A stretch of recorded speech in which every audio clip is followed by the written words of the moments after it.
Untuk presentasi, terima kasih. Silakan. Baik. Terima kasih Bu Ari. Alhamdulillah. Teman-teman, Assalamualaikum warahmatullahi wabarakatuh. Yang sama-sama kita hormati Ibu Kepala SMA Al Muslim, Ibu Dr. Anda Reni Nur Hidayati. Yang juga kita hormati Bapak Agung selaku Wakil Kepala Sekolah Bidang Kurikulum, Ibu Dian selaku Wakil Kepala Sekolah Bidang Kesiswaan, dan Ibu Bapak Guru SMA Al Muslim. Alhamdulillah, terima kasih atas kehadirannya. Sekali lagi saya mengucapkan salam. Assalamualaikum warahmatullahi wabarakatuh. Waalaikumsalam warahmatullahi wabarakatuh. Alhamdulillah Bapak Ibu, kita berkumpul di pagi hari ini untuk mengikuti pengimbasan saya, yaitu berupa aksi nyata modul 1.4. Saya selaku calon guru penggerak Angkatan 9 Kabupaten Bekasi. Bapak Ibu, seperti inilah yang salah satu yang dilakukan oleh calon guru penggerak. Nanti Bapak Ibu yang akan melanjutkan ke CGP bisa mempelajari model seperti ini, begitu ya, semangat. Bu Reni mohon izin Pak Agung Budian melanjutkan. Bapak Ibu, materi kita hari ini adalah modul 1.4.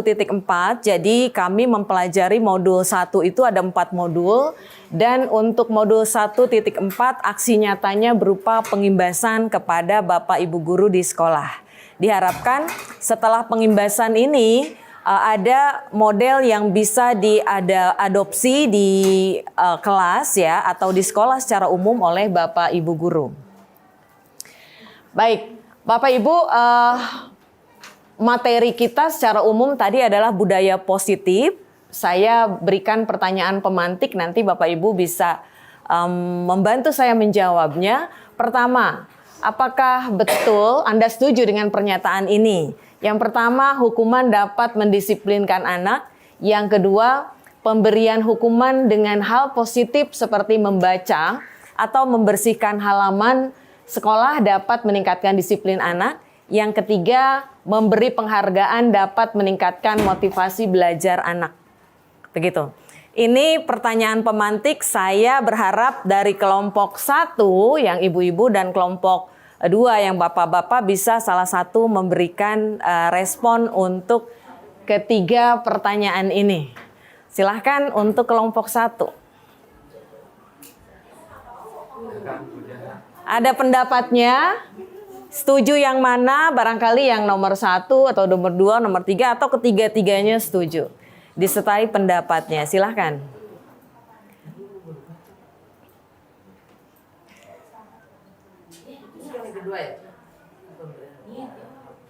Yang kedua, pemberian hukuman dengan hal positif seperti membersihkan halaman sekolah dapat meningkatkan disiplin anak.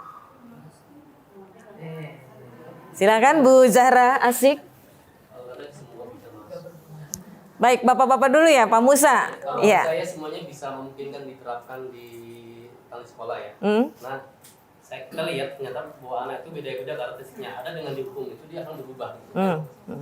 Yang kedua, memang sebagian orang prediksinya memang ada yang ya jangan dong dengan kekerasan, tapi ada anak yang levelnya harus dikerasin dulu dia akan berubah. Oh, ternyata saya salah gitu. Kadang banyak nggak tahu kalau dia itu salah. Makanya yang pertama tuh bisa kalau saya pribadi nyata nggak apa-apa, nggak ada masalah gitu. Yang kedua, nah apalagi dengan era sekarang kan era terbuka, orang lebih cenderung bahwa hukuman tuh nggak usah lah fisik. Nah, memang lebih mengarah pada nomor 2. Jadi harus beri hal yang positif di mana mengarahkan unsur ada edukasi pendidikan juga ditanamkan di situ gitu. Sehingga dari hukuman itu dia merasa kesalahan dia ini dia akan tebus dengan hal-hal yang positif. Yang ketiga, ya berikan penghargaan yang nggak ada masalah sih. Tidak ada masalah, artinya setuju lah ya. Setuju aja. Dan kerap dilakukan oleh guru-guru ya nomor 3. Baik, terima kasih Pak Musa. Kita beri aplaus dulu teman-teman ya. Untuk kelompok ibu-ibu, kelompok 1 silahkan. Oke, silakan Bu Nia. Ini boleh harus Semua atau bebas? Bebas Ibu, silahkan mau nomor 1, 2, atau 3 atau ketiganya dengan memberikan penjelasan kenapa kita setuju yang itu. Kalau saya setuju yang nomor 1. Karena segala apapun hukumannya itu dampaknya akan mendisiplinkan anak. Nomor 1. Yang lain ada pendapat ke kelompok 1? Kayaknya terlalu singkat ini penjelasan Bu Zahra. Matematika itu. Miss Yun, oke Miss Yun.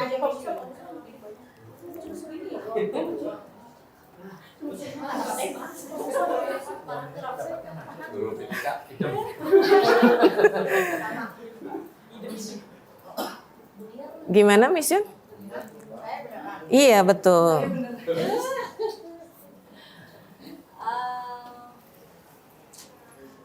Kalau saya cenderung untuk memilih nomor 1.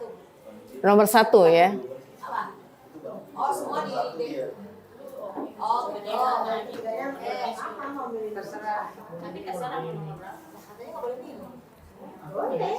Boleh memberikan pilihan atau mungkin tidak setuju dengan ketiganya, itu boleh, silahkan. Kalau saya lebih cenderung ke nomor 1 Bu. Pertimbangannya adalah hukuman di sini karena kita ke siswa itu bukan berarti kita menjudge mereka ya atau menghakimi mereka, tetapi memberikan shock terapi buat anak-anak. Karena kalau tidak ada shock terapi, mungkin anak akan dengan mudah untuk melanggar disiplin begitu. Dan nanti hukuman ini juga sifatnya yang mendidik. Pada saat kita memberikan hukuman, kita memberikan pengertian ke anak-anak bahwasanya kita memberikan hukuman ini bukan untuk membuat mereka bersalah ataupun mereka itu jelek di mata kita, tetapi kita memberikan pendidikan ke mereka supaya tidak diulangi lagi hal yang sama. Baik, terima kasih banyak. Kita beri aplaus dulu untuk kelompok 1. Bapak Ibu, ini adalah pertanyaan pemantik yang nanti kita akan tahu jawabannya pada saat proses pembelajaran kita hari ini ya. Kita lihat tidak ada yang versi salah atau benar dulu dalam hal ini ya. Kita akan lihat aja nanti ya. Materi ini lebih mengarah kemana, nanti Bapak Ibu akan menyimpulkan. Topik dalam eksplorasi konsep hari ini sebetulnya ada banyak ibu-ibu, bapak-bapak, tetapi ini ada nanti bagian yang kita ringkas karena kita hanya ada 1 jam saja. Yang pertama tentang disiplin positif dan nilai-nilai kebajikan universal. Kemudian yang kedua ada teori motivasi, hukuman dan penghargaan serta restitusi. Ini yang mungkin agak baru untuk kita, yaitu restitusi. Yang ketiga adalah keyakinan kelas. Yang keempat, kebutuhan dasar manusia dan dunia berkualitas. Yang kelima, restitusi dalam hal ini 5 posisi kontrol guru. Dan yang keenam, restitusi dalam hal ini segitiga restitusi. Kita akan bahas satu persatu ya. Restitusi. Oke, restitusi itu bagian dari proses kita memperbaiki kondisi psikologis anak dan perilaku anak gitu. Kita nanti akan praktik juga untuk bagian restitusi ini ya. Bapak Ibu, ini untuk disiplin positif dan nilai-nilai kebajikan universal. Nah, kita lihat dulu pada perubahan paradigma. Bapak Ibu coba ini sambil dibayangkan ya, saya tidak memberikan sesuatunya. Sambil dibayangkan ada A dan B. A dan B ini Bapak Ibu dan temannya di sebelahnya. Coba colek misalnya Ibu Zahra dengan Ibu Choi gitu. Jadi silahkan berdua-dua dulu, Bapak Ibu berdua-dua, tekin temennya. Kemudian Bapak Ibu bayangkan menyobek secari kertas kecil, tuliskan benda atau sesuatu yang berharga untuk Anda, letakkan di salah satu tangan Anda dan genggam dengan segala daya. Ya, silahkan tekin dulu temennya karena kita akan praktik. Buatlah sebuah kepalan. Anggap ada kertas, buatlah sebuah kepalan. Bapak Ibu ya, salah satu dari Bapak Ibu akan memegang kertas ini apapun yang terjadi gitu ya. Sementara yang satunya temen harus gimana caranya biar kertas ini terlepas dari genggaman. Boleh meminta dengan baik-baik, boleh memaksa kayak gitu ya, membujuk dan sebagainya. Berusaha. Yang satu mempertahankan, tapi pada akhirnya boleh dilepas nggak? Boleh, tergantung Bapak Ibu terbujukkah atau terayukah gitu ya. Oke, silahkan Bapak Ibu silahkan mempraktikannya. Saya nanti akan minta Bu Niar dan Bu Dini karena mempraktikannya, kita akan minta reviewnya ya. Baik, silahkan Bu Niar dan Bu Dini. Hasilnya gimana? Udah belum? Ayo silahkan. Mas Agus boleh disut Bu Niar disimulasikan dengan Bu Dini. Enggak, berdua aja. Enggak ada hubungannya dengan murid.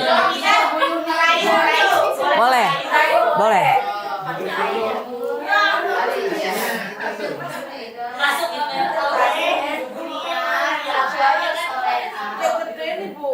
Kasih nggak? Awas, bawa pulang.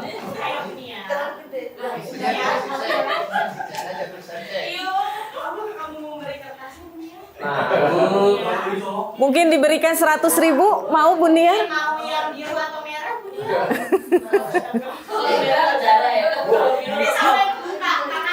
Oke, nggak harus ya. Kita cukup, teman-teman kita cukup dan kita akan kita akan meminta bantuan Bu Niar menjelaskan kenapa Bu Niar nggak mau membuka tangannya di depan Bu Dini, dan Bu Dini dengan cara apa saja yang sudah dilakukan agar Bu Niar mau membuka tangannya. Silakan. Mengancam sudah, menguji. Tadi merayu. Ya, Buramaya tadi mengancam versi anak SMA sudah. Merayu sudah. Tapi tetap tidak terbuka. Iya. Kenapa Bu Niar tidak mau membuka? Karena menurut saya yang Budi tawarkan itu meraihnya dengan hal materi. Kalau saya pribadi itu dia secara sikap. Oh, kita beri aplaus dulu teman-teman. Baik. Terima kasih Bu Niar dan Bu Dini. Jadi teman-teman, itu adalah paradigma ya, paradigma kita bahas di sini. Ada perubahan paradigma teori kontrol dengan ilusi kontrol, di mana pertama ilusi guru mengontrol murid. Jadi kalau kita bayangkan tadi Bu Dini dan Bu Niar adalah murid dan siswa yang berupaya gimana agar anak menuruti guru ya, ternyata beginilah ya. Jadi ada ilusi guru dapat mengontrol murid. Yang kedua, ilusi bahwa kritik dan membuat orang merasa bersalah dapat menguatkan karakter. Ketiga, ilusi bahwa semua penguatan positif, efektif dan bermanfaat. Yang keempat, ilusi bahwa orang dewasa memiliki hak untuk memaksa anak. Demikian. Jadi kurang lebih ilusinya dalam genggaman tadi ya, paradigma genggaman seperti itu. Menurut Bapak Ibu apakah begini atau tidak? Apakah kita memang merasa anak harus mengikuti kehendak kita atau tidak? Itu nanti Bapak Ibu keep dulu ya. Di sini ada perubahan paradigma stimulus respon dengan teori kontrol. Siapa yang sesungguhnya yang memiliki kontrol bisa kita lihat jawabannya di sini. Yang pertama teori stimulus respon. Kemudian kita nanti bandingkan dengan teori kontrolnya. Bapak Ibu, kita mencoba mengubah orang agar berpandangan sama dengan kita. Itu adalah stimulus responnya. Kemudian teori kontrolnya, kita berusaha memahami pandangan orang lain tentang dunia. Begitu. Yang kedua, perilaku buruk dilihat sebagai suatu kesalahan. Misalnya ada anak terlambat, itu kita anggap perilaku buruk dan kita anggap itu suatu kesalahan. Teori kontrolnya, semua perilaku memiliki tujuan. Jadi apapun yang dilakukan anak, dalam hal ini kesalahan, itu ada tujuannya ternyata. Nah yang ketiga, orang lain bisa mengontrol saya. Ternyata hanya Anda yang bisa mengontrol diri Anda. Jadi tadi Bu Niar itu berusaha memegang ini, sebetulnya yang megang kontrolnya Bu Niar. Bu Dini mau membujuk sebagaimana kerasnya pun yang pegang kontrol adalah Bu Niar. Itu sama dengan anak. Seberapa besar kita membujuknya gitu kan, kontrolnya ada di dia. Jadi yang kita pengaruhi itu apanya, nah kita akan sedikit-sedikit membuka diri untuk itu. Kemudian saya bisa mengontrol orang lain, ternyata teori kontrol itu Anda tidak bisa mengontrol orang lain. Kemudian pemaksaan ada pada saat bujukan gagal. Tadi kita melihat Bu Dini memaksa ya dalam hal ini gitu kan, gemes dia karena dibujuk Bu Niar nggak mau. Apakah itu terjadi pada kita dan anak kita gitu ya? Nah, teori kontrolnya kolaborasi dan konsensus menciptakan pilihan-pilihan baru. Jadi kita collab dengan anak, gimana caranya biar bujukannya berhasil. Yang berikutnya, di dalam stimulus respon ada model berpikir menang kalah. Jadi yang satu menang, yang satu pasti kalah gitu. Yang teori kontrol adalah win-win solution. Anak menang, guru menang. Gitu ya. Oke. Ada tanggapan dari yang tadi Bapak Ibu? Cukup ya? Baik, nah ini makna disiplin, ternyata disiplin ini artinya belajar dari bahasa Latin ya, artinya belajar. Kemudian di dalam budaya kita makna disiplin lebih berubah menjadi sesuatu yang dilakukan seseorang pada orang lain untuk mendapatkan kepatuhan. Jadi disiplin menggunakan seragam berarti meminta anak patuh menggunakan seragam seperti yang ditentukan begitu.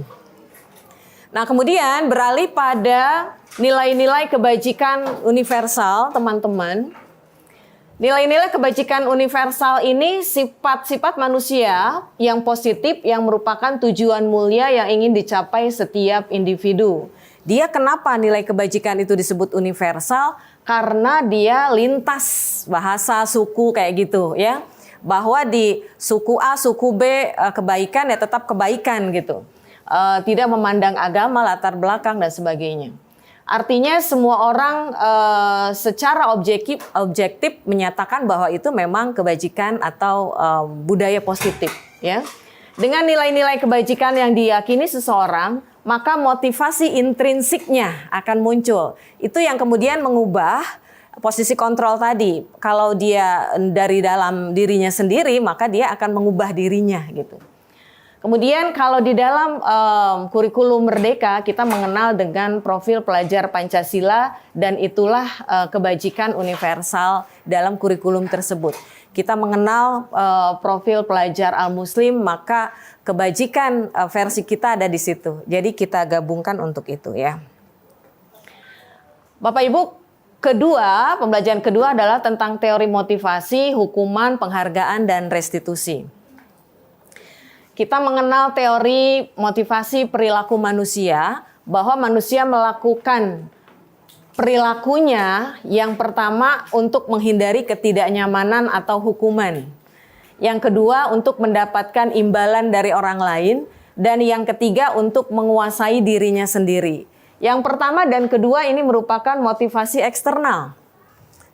Sedangkan yang ketiga ini motivasi internal, tujuan disiplin positif yang muncul dari dirinya. Jadi kita berupaya motivasi itu muncul dari sini. Gitu. Bapak Ibu kenal beliau? Beliau adalah Ki Hajar Dewantara ya.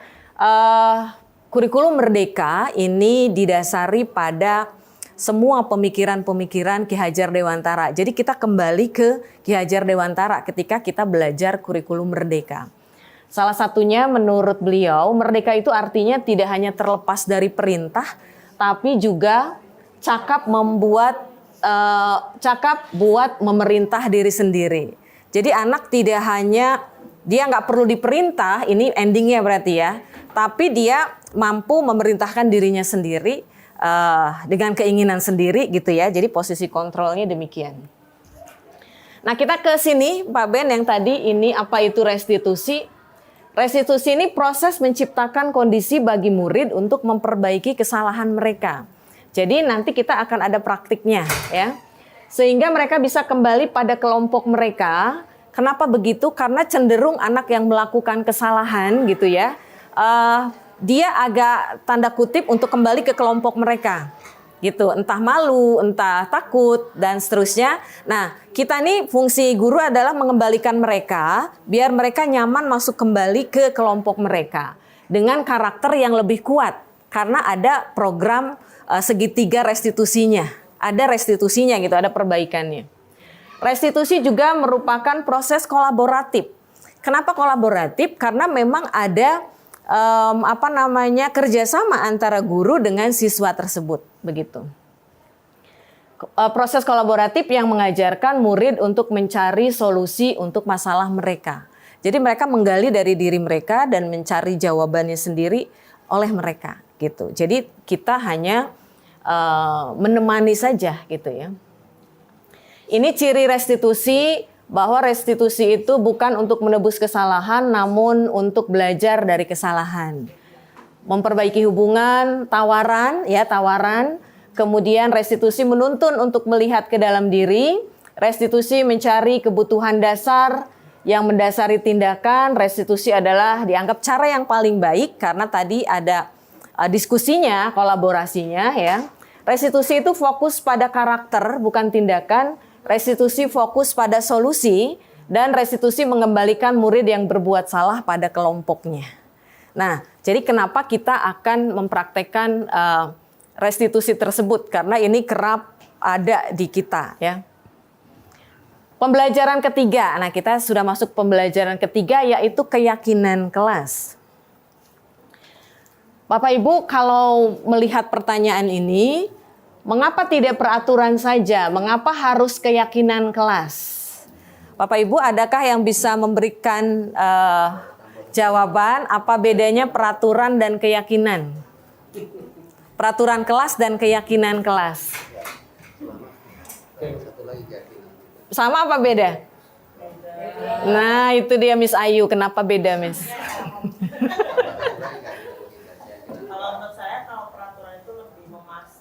Kita yang membuat, karena hanya menjalankan, jadi tidak ada keterlibatan anak dalam membuat learning kontrak seperti kita kalau dulu kuliah gitu ya dengan dosen. Kalau keyakinan mungkin lebih ke kesepakatan, lebih ke student center juga walaupun masih dikontrol sama kita, artinya mungkin kita juga punya peran di situ untuk menyetujui atau enggak, tapi lebih banyak ditawarkan ke siswa. Itu sih mungkin kalau saya. Baik. Ibu Bapak setujukah dengan Miss Ayu? Setuju biar aman ya. Kalau nggak setuju saya akan minta lagi pendapatnya. Nah, itu. Baik. Mengapa kita memiliki peraturan harus menggunakan helm bila mengendarai kendaraan roda 2? Itu keyakinan atau peraturan? Peraturan. Tapi ada keyakinan nggak di dalamnya? Ada. Ada ya? Yakinnya ya keyakinannya apa Pak? Keselamatan, keamanan ya. Oke. Nah, jadi ini peraturan tapi di dalamnya ada keyakinan bahwa kalau nggak pakai helm bahaya, khawatir terjadi apa-apa. Ada keyakinan dong. Oke. Yang kedua, mengapa kita memiliki peraturan 3M, menggunakan masker, mencuci tangan, menjaga jarak. Peraturan bukan? Peraturan, adakah keyakinan di dalamnya? Ada. Keyakinan apa? Gitu ya? Oke. Nah, jadi keyakinan itu berarti ada dari dorongan dari dalam diri untuk melakukan itu karena kita yakin, gitu ya. Baik. Atau bisa nggak dibalik dari keyakinan muncul sebuah peraturan? Bisa. Nanti kita praktek ya. Oke. Baik. Ibu Bapak, ini ada lingkaran di mana peraturan kelas, keyakinan kelas, lingkungan positif, budaya positif ini ternyata satu kesatuan yang saling berpengaruh dan mendukung gitu ya. Saya minta kelompoknya Bapak-bapak, kelompok 2 yang menjelaskan ini bagaimana ceritanya. Mungkin Pak Rian Semar, silakan.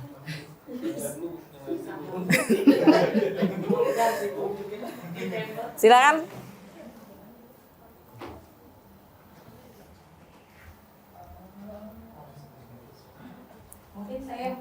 Baik, Bu Lala. Jadi kalau dari gambar yang saya lihat ini saya mencoba mempersepsikannya ya Bu.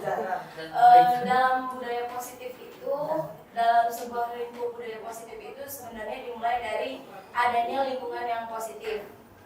Lingkungan positif itu bisa terjadi juga karena adanya keyakinan kelas yang di dalamnya ada peraturan kelas sebagai intinya.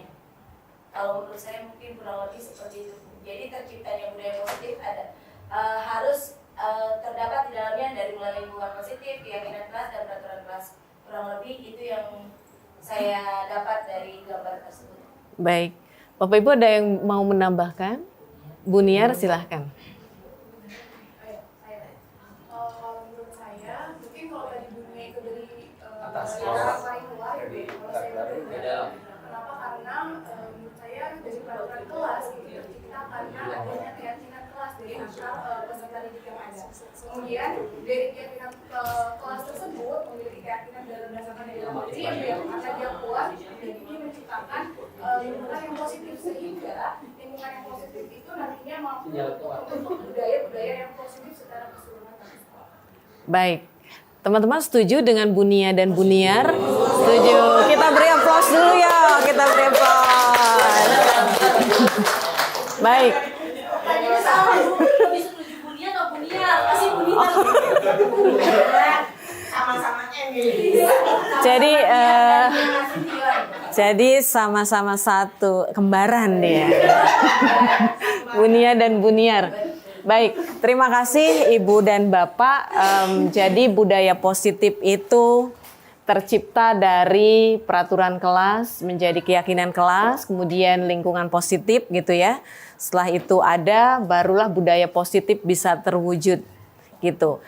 Kita berharap kita bisa masuk ke dalam lingkaran ini dan berperan juga di dalam menciptakan budaya positif. Demikian ya Ibu, Bapak ya. Baik. Betulkah ini kesepakatan kelas, Bapak Ibu? Ataukah keyakinan kelas?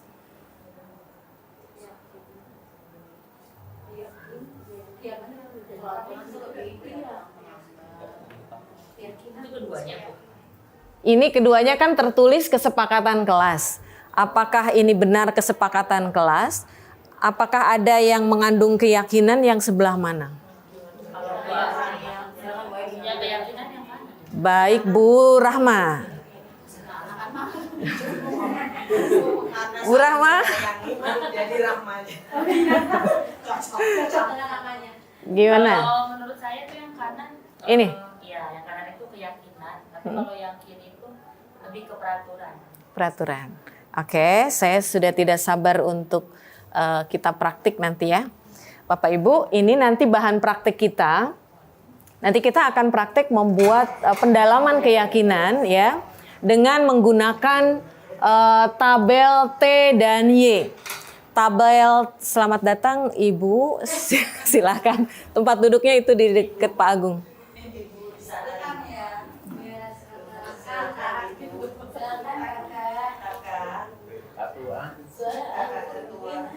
Baik, ini tabel T dan ini tabel Y. Nah, kita nanti mempraktikkan membuat ini ya, di mana tabel T ini berisi di atasnya yang ini adalah keyakinan ya. Kemudian di sini ada tulisan tampak seperti, tidak tampak seperti. Misalnya kalau di sini hormat. Hormat itu tampak seperti yang kelihatannya apa kalau hormat? Kalau hormat misalnya contohnya ya, tindakan nyatanya misalnya. Misalnya itu Bu, hormat kan Bu? Iya. Contoh misalnya guru ada jalan di depan kita, kita berusaha untuk berada di belakang beliau. Ya, nah seperti itu. Jadi hormat. Tidak tampaknya seperti apa? Tidak tampak. Tidak tampak hormat tuh perilaku yang kayak gimana? Jalan nyelonong gitu ya, tidak tampak hormat gitu. Kalau bekerja yang tampak seperti bekerja tuh apa?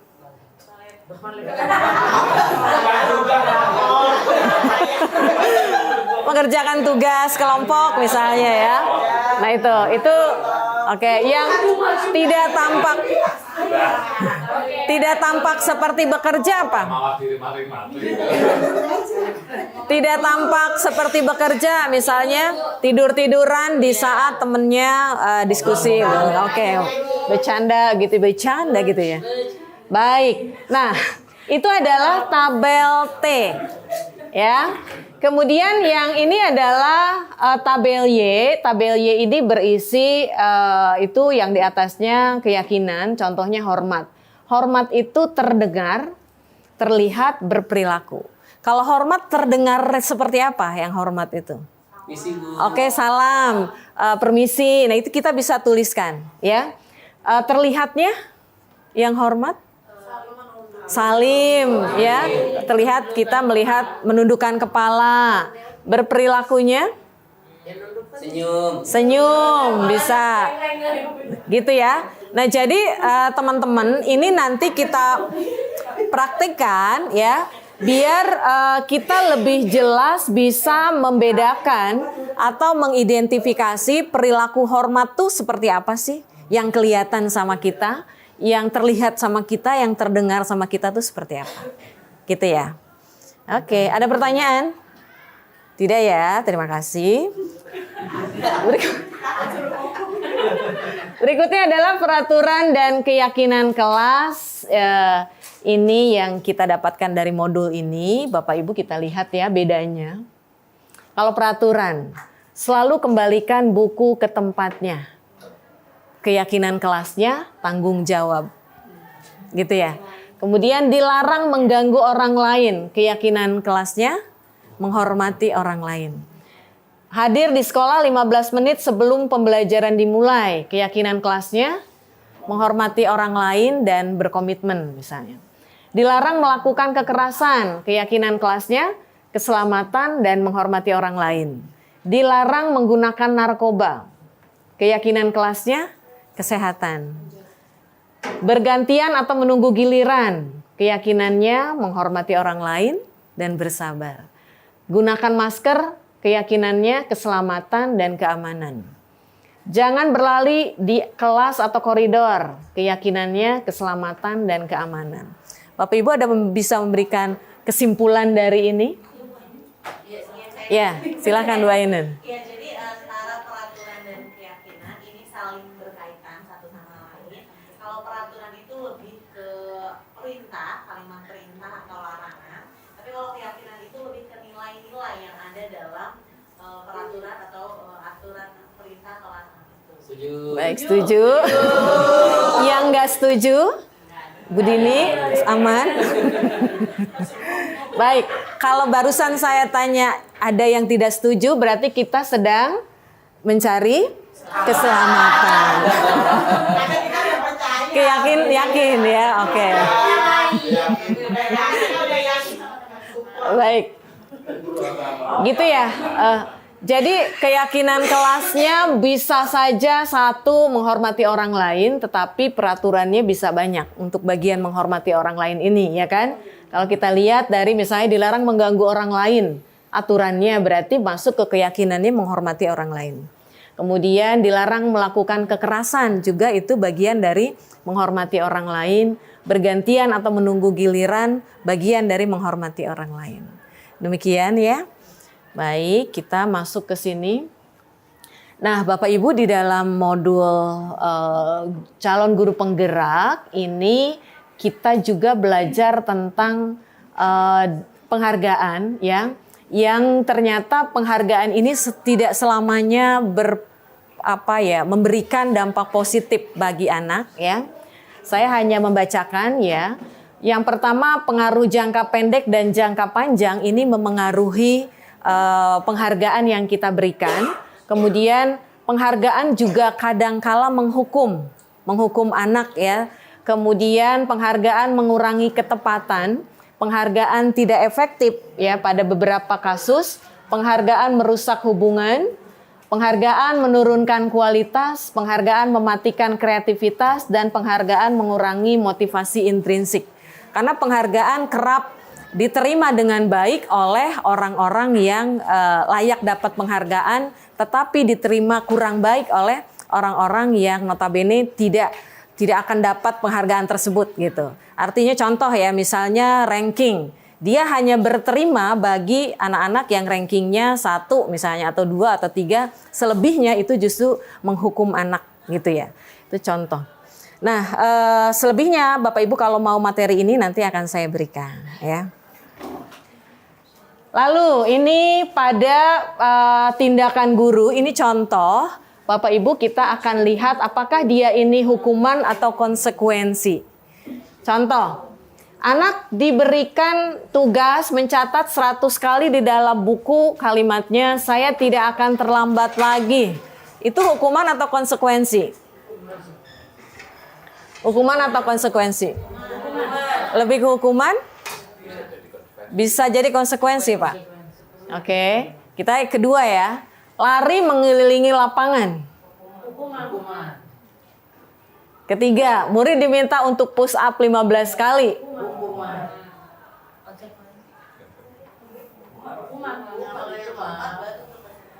Menggantikan kertas tugas teman yang telah dicoret-coret. Konsekuensi, bukan hukuman. Oke, membersihkan tumpahan air di meja. Murid disuruh mengenakan sepatu seharian di sekolah karena tidak mengenakan sepatu hitam. Hukuman. Lari mengelilingi lapangan basket itu yang tadi. Untuk pelajaran PJOK apa Rian? Itu apa? Konsekuensi. Oh, sudah membuat kesepakatan kelas dan keyakinan kelas gitu ya. Oke, luar biasa. Baik, Ibu Bapak kita akan lihat perbedaan hukuman dan konsekuensi. Ternyata dari modul itu bedanya kayak gini. Hukuman sesuatu yang menyakitkan harus terjadi. Kemudian membuat anak sakit secara fisik maupun hati untuk jangka waktu yang lama. Anak membenci kedisiplinan. Kemudian itu merupakan paksaan, mendorong anak menyakiti diri sendiri, konsep diri yang buruk, anak belajar untuk menyembunyikan kesalahan karena takut dihukum tadi, kemudian anak menjadi marah, timbul rasa bersalah karena dipermalukan dan merasa tidak dihargai nantinya. Gitu. Begitu konsekuensi yang ini. Gitu ya. Bapak Ibu ada yang mau memberikan komentar kelompok 1, kelompok 2? Pak Didin kayaknya udah gemes mau yang mana? Ya kalau saya menganggap hukuman itu sebenarnya bisa menjadi sebuah konsekuensi kalau itu tadi seperti disampaikan Pak Rian sudah menjadi kesepakatan bersama Bapak itu adalah bagian dari keyakinan ya. Jadi misalnya gini, ketika saya misalnya terlambat gitu kan, di sana saya meyakini bahwa terlambat itu akan menimbulkan dampak begini. Sebagai bagian agar saya tidak mengulang lagi ya, konsekuensinya saya harus melakukan misalnya lari keliling lapangan. Jadi ketika saya melakukan lari keliling lapangan, saya melihatnya sebagai sebuah konsekuensi karena saya tidak harus diperintah, saya akan melakukan secara sadar bahwa supaya nanti saya tidak terlambat lagi, saya mengingat-ingatnya dengan tadi melakukan sesuatu yang menjadi sebuah kesepakatan. Oke. Itu. Baik, Bapak Ibu ada yang sepakat atau tidak dengan Pak Didin? Sepakat aja? Sepakat aja. Baik, secara teoritis inilah perbedaan antara hukuman dan konsekuensi. Jadi ketika kita akan mengubah hukuman menjadi konsekuensi, kita kembali ke sini.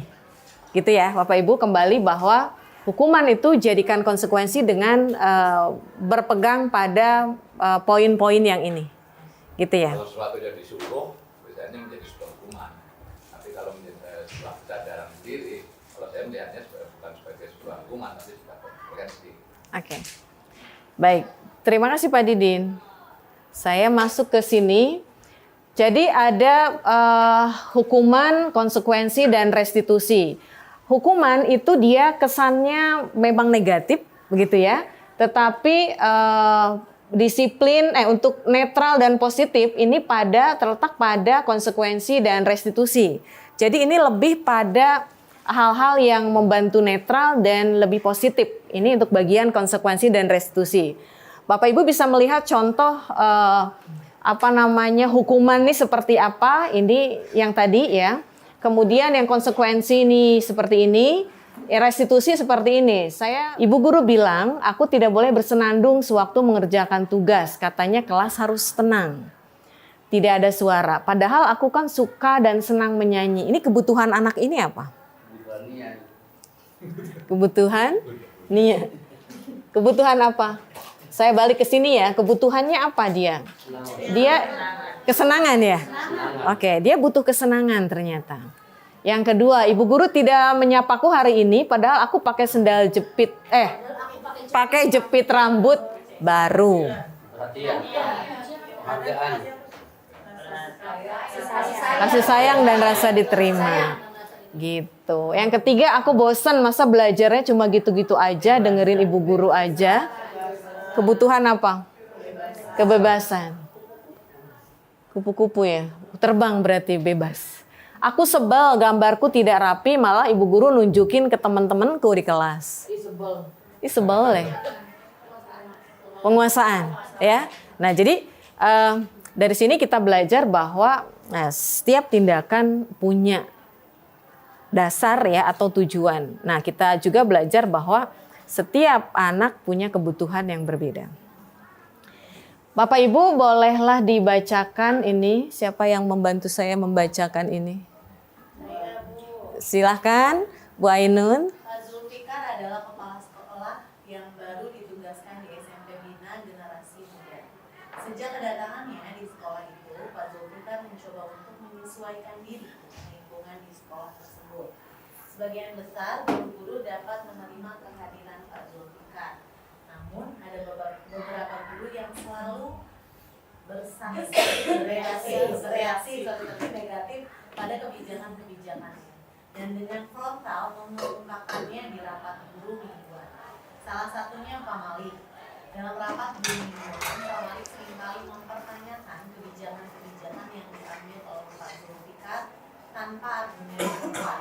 Rekan-rekannya sesama guru heran dengan perilaku Pak Malik ini karena sebelumnya ia dikenal sebagai seorang guru yang selalu mengikuti kebijakan kepala sekolah, bahkan selama ini cenderung diam bila ada rapat di ruang guru.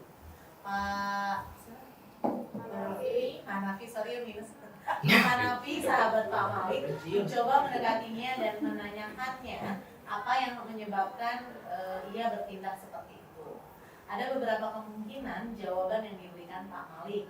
Identifikasi kebutuhan yang ingin dipenuhi oleh Pak Malik jika responnya seperti di kolom sebelah kiri. Bila Anda berada dalam posisi Pak Zulfikar dan mendengar informasi dari Pak Hanafi tentang alasan Pak Malik melakukan hal itu, apa yang akan Anda lakukan pada Pak Zulfikar agar kebutuhannya terpenuhi? Mana kolomnya? Ini dia. Baik, Bapak Ibu, kan jawaban Pak Malik iseng aja sih aku sebenarnya. Aku senang lihat Pak Kepsek baru itu kebingungan kalau kutanya-tanya di dalam rapat. Kebutuhan dia kan kesenangan, ya. Nah, tindakan Anda kalau Anda kepala sekolah, tindakannya mau seperti apa? Ada guru yang ya iseng aja sebenarnya ingin melihat Kepseknya kebingungan. Diajak bicara empat mata. Baik. Oke. Kemudian saya mau ambil yang nomor 3. Saya sebenarnya nggak paham beliau bicara apa tadi. Makanya saya tanya-tanya aja daripada saya kelihatan tidak paham. Masa saya yang udah senior di sini tapi kelihatan nggak paham, malu dong. Nah, kebutuhan dia adalah penguasaan. Bapak Ibu kalau jadi Kepsek apa yang harus dilakukan? Nah, Pak Didin katanya. Pak Didin yang udah jadi Kepsek. Karena yang lain Pak Didin aja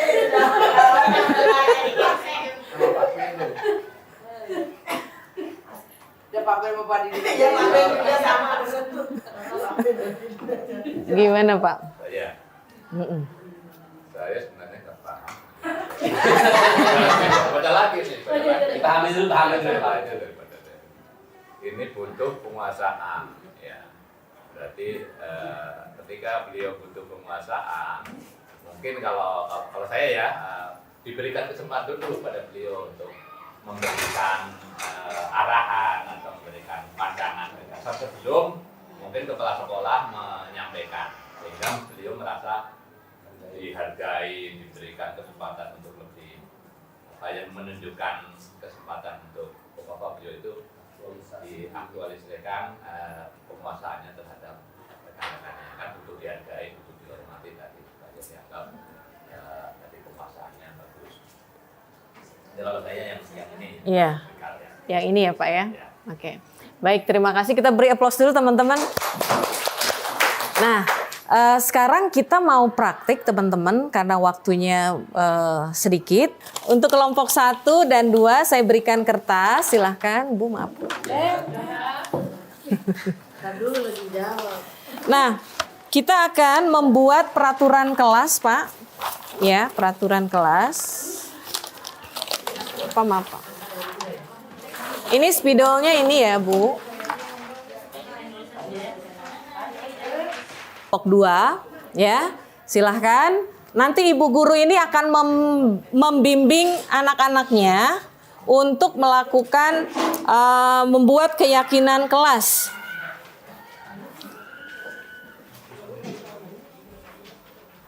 Silahkan Bapak Ibu bisa ditempel dulu.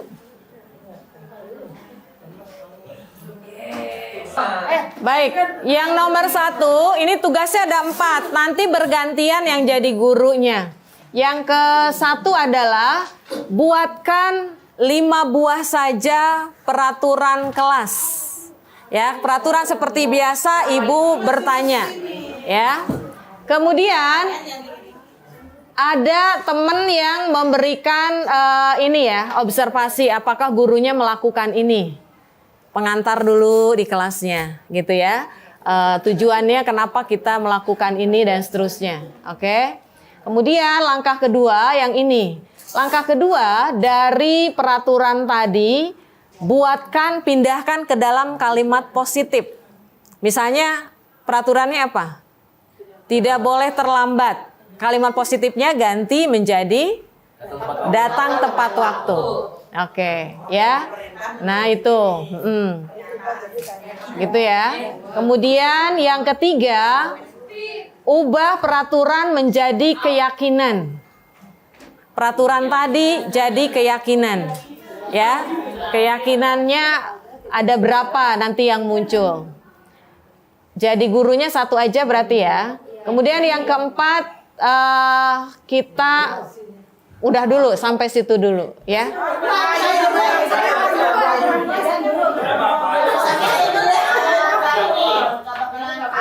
Ya, boyok.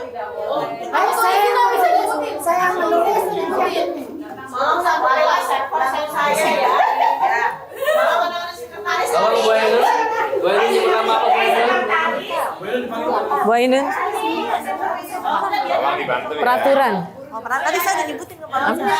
Saya maju aja formalitas. Enggak, di sini enggak apa-apa. Dijelaskan, disebutkan. Teman-teman ada peraturan apa untuk kelompok 2? Nomor 1, jangan terlambat masuk kelas. Tadi ada itunya loh, daftar checklistnya Pak. Ada di mana kertasnya? Rio ya. Nyuruh saya ya Bu ya. Checklist ya Bu ya. Sebentar Bu lagi. Peraturan apa yang pertama? Nomor 2 Bu Desi, apa kira-kira Bu Desi? Peraturan kelas kita. Kalau De Ainun tadi bilang yang terlambat. Jangan buang sampah di kelas. Ini di checklist yang mana yang peraturan pertama? Ini aja. Apakah guru melakukan ini? Tidak boleh tidak boleh main game saat pembelajaran. Satu-satu ya deh ya. Bukan terlambat datang ke sekolah ya. Iya, boleh terlambat masuk sekolah. Nomor 2 tidak boleh membuang sampah. Satu-satu gurunya. Tidak boleh tidak boleh buang sampah sembarangan. Tidak boleh membuang sampah sembarangan. Oh, jadi ibu.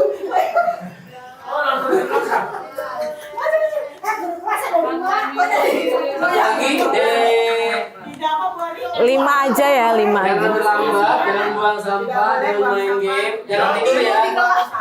Jangan tidur di kelas. Iya, jangan tidur. Dulu saya dulu ya. Jangan menimbulkan masalah. Terus apa lagi? Tidak boleh apa? Tidak boleh main game. Oh, sama sih. Masa Makan di kelas, makan di kelas. Jangan mau murid kita sama. Tidak boleh keset di kelas. Saya pujara saya masuk kemarin pujara. Pujara. Ibu lagi udah 5 aja ya. Ini kelas. 5 aja, 5. Oke ya anak-anak, ini peraturan kelas kita. Yang pertama, kita sudah sepakat jangan terlambat datang ke kelas. Setuju? Yang kedua, jangan buang sampah sembarangan. Jangan buang duit nggak apa-apa. Yang ketiga, jangan main game. Setuju? Awas kalau tuh bapak ambil handphonenya. Yang keempat, jangan tidur di kelas. Setuju? Yang kelima, Kalau bapak yang tidur, nanti kalimat itu menjadi positif. positif. Jangan terlambat, datang tepat waktu. Tidak boleh makan di kelas, Ibu. Kenapa itu nggak poin aja, Bu? Apa? Boleh makan Kan nggak jangan dan. Jadi jangan dan. Ini Jangan teman buang saya, sampah. Cahra. Positifnya, Bicara, Bu. Kasihan. Udah yang jaga kebersihan. Ini nilainya gimana? Dilakukan nggak di checklist? ngomongnya baik-baik. Cahra dengan Jarang, tolong duduk. Kalau guru saya mau guru nomor Jangan main 4 game. tidak boleh makan di kelas aja. Oh gitu. Kenapa Cahra? Jangan ada 2 kata. Fokus pada pelajaran. Terus makan sama KBM dan kemudian Ya, belajar dengan sungguh-sungguh. Ya tadinya ada di coretnya. Jangan tidur di kelas. tidak boleh Menyimak tidur. pelajaran. Ya, tidak boleh tidur saat KBM. Oke, sekarang kita ke apa ya? Sekarang ini kan ini aturan. Alhamdulillah kita punya senyum. Jangan pakai headset. Itu nulis di situ. Sama sih tuh belajar. Apa positifnya? Sekarang ini keyakinan kelas. Hah? Serius belajar ya?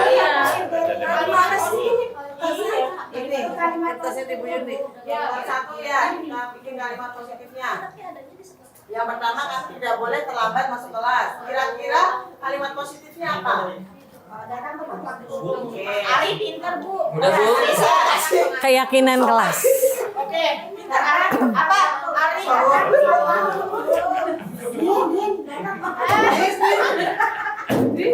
Jarak diam. Jarak duduk. Kelompok rusuh. Ya kan itu sama saya. Keyakinan kelas yang dari positif itu dibuat keyakinan kelas. Jarak duduk. Datang tepat waktu, keyakinan kelasnya apa? Datang tepat waktu. Disiplin ya? Disiplin berarti. Disiplin. Iya. Datang tepat waktu, disiplin.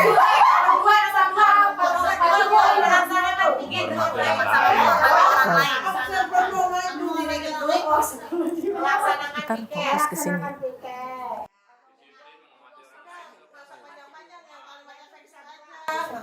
Terus nomor 3, melaksanakan piket. Yang kedua, buang sampah Tanggung pada jawab. tempatnya. Buang sampah pada tempatnya. Buang sampah pada tempatnya. Mapping ya. Tuh. Terus Apalagi? nomor 3 tidak boleh main Ayo, game saat ayo anak-anak, bantu bapak nih. Kira-kira Ini sudah kita buat nih. positifnya. Peraturan, kalimat positif, lalu keyakinan nih dari kalimat positif. Dalam guru saya Datang tepat waktu, disiplin, terus menghargai orang lain, tanggung jawab. Apalagi? Hanya digunakan untuk pembelajaran. Jagalah kebersihan, apa positifnya? Disiplin, kesehatan. Kesehatan. tidak boleh main game. Berarti kalau tidak hanya untuk main game kan? Udah Pak Musa, udah. Udah ya cukup Pak Musa ya? Game biasanya Udah ya? Dah. Terima kasih Pak Guru. Gimana? Nasibnya sangat Oke, adik-adik terima kasih ya. Kita sudah buat kesepakatan pelaporan kita. Ayo positif juga dan keyakinan. Mudah-mudahan kita istiqomah. Baik, silakan. Udahan ya, waktunya udah habis. Udah. Luar biasa ya, kita beri aplaus dulu yuk untuk semuanya. Baik. Bapak Ibu, ini kita sudah konsentrasi. Baik, terima kasih Dini. Ini adalah pekerjaan kelompok 1 dan ini kelompok 2. Terima kasih Bapak Ibu. Kita sebetulnya masih, kalau dipraktikkan masih ada langkah yang lain, tapi nanti kita lanjutkan di lain waktu ya. Pertama, Bapak Ibu, kalau kita runut kegiatannya, pertama di kelas itu anak-anak diminta untuk menuliskan sebanyak-banyaknya peraturan kelas gitu ya. Kemudian dari peraturan ini kita batasi sampai berapa, 10 kah, 20 gitu ya. Setelah itu peraturan itu kita ganti ke dalam kalimat positif. Setelah diganti ke dalam kalimat positif, kita jadikan keyakinan kelas ya. Dari keyakinan kelas itulah yang nanti kemudian kita bisa tempel tuh. Nanti kita bisa berlanjut ke tadi tabel Y dan tabel T untuk bisa lebih menjabarkan tingkah apa atau karakter apa yang harus dilakukan oleh anak di kelas. Kayak gitu. Nah, saya sekarang minta kelompok 2, Bu Ainun, untuk menjelaskan tadi Bapak Guru apakah sudah melakukan pekerjaannya dengan baik ketika membuat keyakinan kelas. Silakan.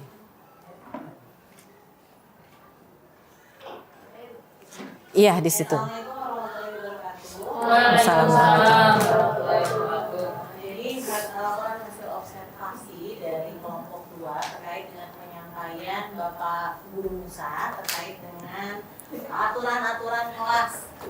Ya, jadi untuk Bapak Musa selaku guru sudah menyampaikan pengantar dari aturan-aturan yang kita terapkan atau yang disebutkan oleh anak-anak di kelas satu persatu.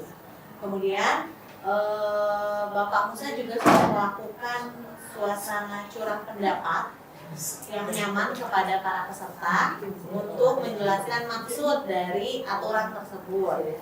Kemudian yang ketiga, Bapak Guru Musa juga sudah memberikan kesempatan untuk para peserta memberikan pendapat mengenai peraturan yang disampaikan oleh masing-masing peserta. Kemudian Bapak Guru juga mendokumentasikan melalui catatan yang ditulis oleh beliau di kertas di depan kelas. Kemudian Bapak Musa juga tadi menjelaskan di akhir mengevaluasi dan merefleksikan seluruh rangkaian dari aturan yang ditulis oleh anak-anak di kelas. Dan harapannya aturan tersebut bisa diterapkan dan bisa dilaksanakan dengan penuh keyakinan. Demikian dari saya. Baik. Waalaikumsalam warahmatullahi wabarakatuh. Kita beri aplaus teman-teman. Sekaligus kita sudahi pertemuan kita untuk kali ini ya. Karena ya, kita beri aplaus lagi untuk pertemuan kita ya. Alhamdulillah ya, karena Bapak Pengawas sudah hadir, jadi kita akan melanjutkan dengan Pak Pengawas. Saya selaku pembawa materi di kelas ini mohon maaf atas kekeliruan dan kesalahan yang saya lakukan. Teman-teman, terima kasih banyak. Assalamualaikum warahmatullahi wabarakatuh. Waalaikumsalam warahmatullahi wabarakatuh.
kenapa saya manggil kamu?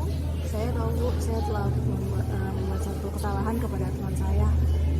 Memangnya apa yang sudah kamu lakukan?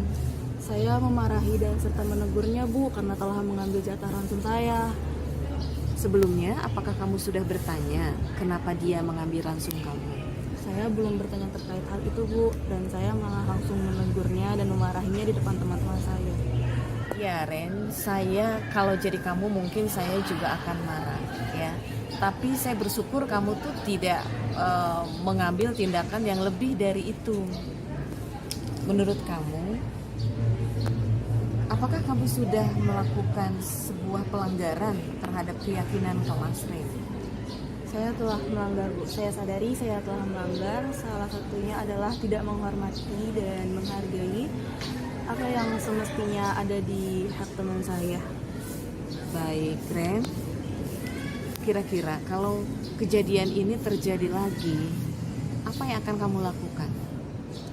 Jika kejadian ini terulang kembali, tentu saya juga akan memberikan peneguran, tapi akan saya lakukan lebih halus lagi, dan saya akan bertanya terlebih dahulu kenapa dia mau mengambil jatah ransum orang lain, dan baik dari ke diri saya maupun ke diri teman-teman saya yang lain.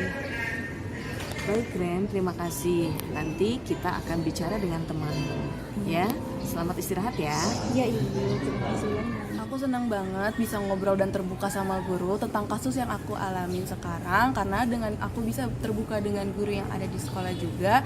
Aku nggak cuma menyelesaikan satu kasus yang dialami di dalam sekolah, tapi terkadang aku juga bisa menceritakan kegiatan lain atau kasus-kasus lain yang aku alami, serta aku dapat mendapatkan solusi dan beberapa nasihat yang bersifat pro dari guru-guru.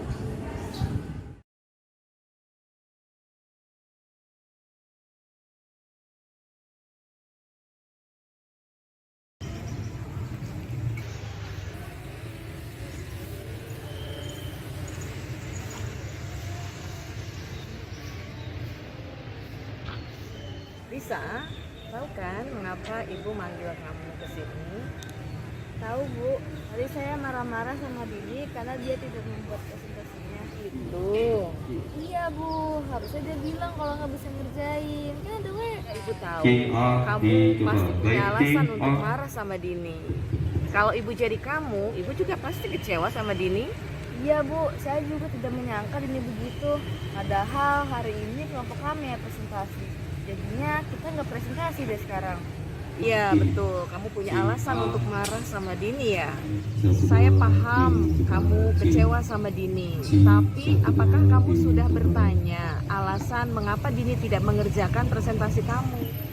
Awalnya tidak Bu, saya tadi sempat marah-marah, terus dia bilang ayahnya lagi sakit, jadi dia tidak bisa mengerjakannya. Menurut kamu, tindakan kamu baik enggak? Saya kurang baik memperlakukan Dini. Dini sekarang sedang menangis. Ibu bersyukur kamu menyadari tindakan kamu. Menurut kamu, keyakinan kelas apa yang kamu langgar? Sepertinya saya kurang menghormati Dini Bu, karena saya membentak-bentaknya di depan teman-teman kelas. Menurutmu apa yang harus kamu perbaiki? Mungkin saya harus mengontrol emosi saya, dan juga saya harus bertanya kepada Dini kenapa dia tidak mengerjakan tugasnya. Kamu benar. Mengontrol emosi itu yang harus kamu lakukan. Jadi segala tindakannya harus kamu kontrol dengan baik dan kamu tidak langsung marah-marah. Tapi kamu menanyakan dulu alasan Dini melakukan hal tersebut. Sekarang yuk kita kembali ke kelas. Saya senang Bu Guru mengajak saya berdiskusi. Saya diingatkan bahwa marah-marah dan membentak teman di depan teman-teman yang lain itu tidak baik, karena akan melukai teman-teman kita.